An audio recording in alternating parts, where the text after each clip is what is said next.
नाम सुना है थॉमस शेल्बी का, या बस रील्स पर स्क्रॉल करके खुद को बिजी समझते रहते हो? सच बोलूं, आजकल लोग स्ट्रांग बनने की बात तो करते हैं, लेकिन असल में अपने ही दिमाग के गुलाम होते हैं। थॉमस शेल्बी वो आदमी नहीं था जो सबसे ज्यादा चिल्लाता था। वो इंसान था जिसकी खामोशी ही लोगों को बेचैन कर देती थी। लोग उसे गैंगस्टर समझते थे, लेकिन उसकी असली ताकत उसकी बंदूक नहीं, उसका दिमाग था। और अगर तुमने उसका माइंडसेट समझ लिया तो तुम सिर्फ खुद को नहीं, अपनी पूरी जिंदगी को कंट्रोल करना सीख जाओगे। Rule 1, control. खेल शुरू होता है खुद से। सबसे पहले एक बात समझ लो, अगर तुम खुद को कंट्रोल नहीं कर सकते तो तुम किसी और चीज को कंट्रोल करने के लायक नहीं हो। आजकल लोग क्या करते हैं, कोई कुछ बोल दे तुरंत रिएक्ट, कोई ट्रिगर कर दे तुरंत गुस्सा। यही तुम्हारी सबसे बड़ी कमजोरी है। थॉमस शेल्बी हर बात पर रिएक्ट नहीं करता था, वो ऑब्जर्व करता था, सोचता था, फिर एक ऐसा मूव करता था जो सामने वाले को समझ ही नहीं आता था। तुम्हें भी यही करना है। हर बार बोलना जरूरी नहीं है, लेकिन जब बोलो तो ऐसा बोलो कि सामने वाला सोचने पर मजबूर हो जाए। तुम्हारा हर वर्ड तुम्हारी वैल्यू डिसाइड करता है। Rule 2, silence. खामोशी ही असली ताकत है।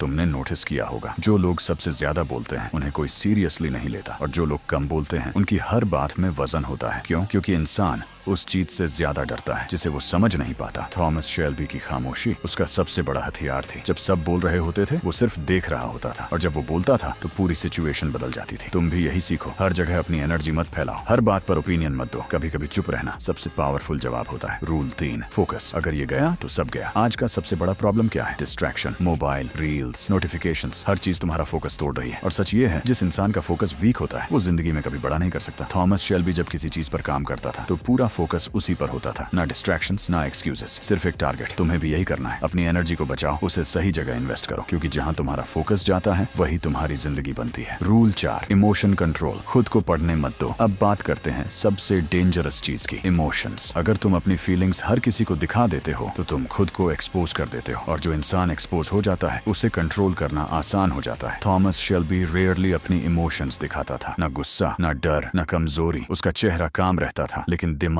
अंदर से काम कर रहा होता था। तुम्हें भी यही करना है। स्ट्रांग बनना है तो अपनी इमोशंस को कंट्रोल करना सीखो। हर चीज महसूस करो, लेकिन हर किसी को दिखाओ मत। Rule 5, self respect. असली गेम यही जीतते हैं। अब सबसे इंपॉर्टेंट रूल, रिस्पेक्ट। आजकल लोग रिस्पेक्ट चाहते तो हैं, लेकिन उसके लिए काम नहीं करना चाहते। रिस्पेक्ट मांगने से नहीं मिलती, रिस्पेक्ट अर्न करनी पड़ती है, और ये अर्न होती है तुम्हारे एक्शन से, तुम्हारे डिसिप्लिन से, तुम्हारे स्टैंडर्ड से। अगर तुम खुद को सीरियसली नहीं लेते तो दुनिया भी तुम्हें सीरियसली नहीं लेगी। थॉमस शेल्बी किसी के पीछे नहीं भागता था, लोग खुद उसकी तरफ अट्रैक्ट होते थे। क्यों? क्योंकि उसे अपनी वैल्यू पता थी। तुम्हें भी यही करना है। अपने ऊपर काम करो, अपने स्टैंडर्ड्स बढ़ाओ, फिर देखो लोग खुद तुम्हें नोटिस करेंगे। अब एक कड़वी सच्चाई सुनो, ये दुनिया वीक लोगों के लिए नहीं बनी। यहाँ या तो तुम कंट्रोल करते हो या तुम कंट्रोल होते हो, या तो तुम रिस्पेक्ट कमाते हो या लोग तुम्हें इग्नोर करते हैं। कोई बीच का रास्ता नहीं है। या तो तुम खुद को इतना मजबूत बना लो कि दुनिया तुम्हें नोटिस करे, या फिर तैयार रहो, दुनिया तुम्हें इस्तेमाल करेगी। अगर तुम सच में बदलना चाहते हो तो अभी कमेंट में लिखो आई विल चेंज, और आज से शुरू करो। कम बोलना, ज्यादा ऑब्जर्व करना, खुद पर काम करना, फिर देखना कुछ महीनों में तुम वही इंसान नहीं रहोगे।